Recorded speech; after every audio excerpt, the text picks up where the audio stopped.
Welcome back. It is 7:38. I'm so excited to finally have licensed counselor Melissa Bowen live with us in studio. You're just so busy. You have so many wonderful patients that take up all of your time. So we're lucky to have her this morning. And Melissa, I'm so excited about this topic because I think it can help a lot of our viewers at home. And we're talking about grief during the holidays and how to combat that and take some time for yourself. Yeah, it's when you think everybody wants to have a happy holiday, right, that not everybody has one. And that could be for loss of a loved one, or we've talked about people who leave for school or jobs and you're away from your traditions right, that were joyful to you. And so understanding it can be different for everyone. And I find that so interesting. We were chatting a little bit in the break, and you think grief during the holidays, you just assume death, but that is not always the case. But let's talk a little bit about just some ways to kind of, what do you do in those situations when you're just kind of going through it or just feeling sad or maybe even depressed? I think the best thing is to just give yourself permission to feel whatever it is. It's going to be different for everyone. And so when you give yourself the space to feel anything, then you can figure out what you need to have the best holiday possible. Again, holidays or not. Right. For loss of loved ones or even lack of traditions, right, when I'm missing my traditions, incorporate that. Incorporate memories of that loved one into your new traditions. Incorporate your old ones so that you can take care of yourself in the longing that you have, mm-hmm, but also add joy also. It's trying to have both feelings, because in grief, there's not just one right way that'll make it all better. Right. Grief is the one emotion that you have to learn to get through, not fix. Right.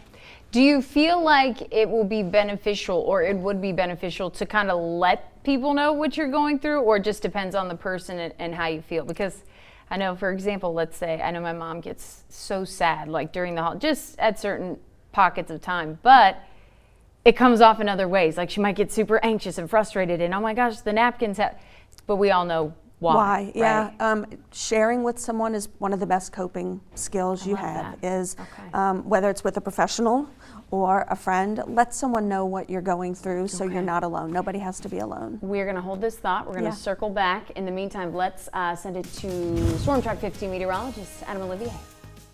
Let's go ahead and kick it right on over to Melissa Bowen and Alex Worstel. Thank you. Yes. Okay. We will piggyback off of Adam Olivier and the most wonderful time of the year. Mm-hmm. But for so many people, there can be pockets of sadness or grief, if you will. We kind of went through some of the tactics, coping skills, things you can do. So let's recap some of those, then we'll talk about resources. Yeah, and again, it's whether like a loss of a loved one or if you are away from your traditions for work or school, is incorporate them so that you find what was magical to you or connect you to that loved one that you lost. I love that. It's also giving yourself permission to give yourself a pass. You can skip the holidays for a year, come back to them, but reach out for help, ask for what you need from your friends or your friendly neighborhood counselor, right, to help you get through them. I will say there are some groups, especially for loss of loved ones, mm-hmm, things like Grief Share. Organizations in town do Grief Share groups. Hospice of Acadiana has therapeutic groups, and Healing House for Kids. Don't forget your kids are grieving too. Very much so. Do you find that more people will reach out during the holiday season? Definitely. Wow, that's good. Whether it's seasonal depression or because they're experiencing something and we just need support. Absolutely. And then a last point, for the people who know people who are grieving, whether they're away from their homes of origin or lost with someone, mm-hmm, a lot of times we don't say anything because it's awkward. Right. And I say, go be awkward with your loved ones. Go be awkward. I'd rather be saying something awkward than not saying anything at all. So reach out to your people. Agree more. That is so very important. Melissa, you are wonderful. You have the best topics and you help us combat those. Is there anything else you want to add or let our viewers at home know? And just take care of yourselves as you're going through the holidays. It's okay, whatever you need, give yourself permission to experience whatever you need so you can get the help you need.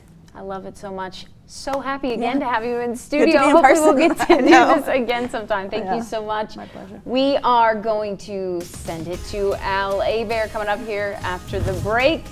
Oh boy. Hey guys, look, do not go away. We are standing way high up in the air with a bucket truck. Kevin's going to tell us all about being a lineman. How do you repair these things? We'll learn.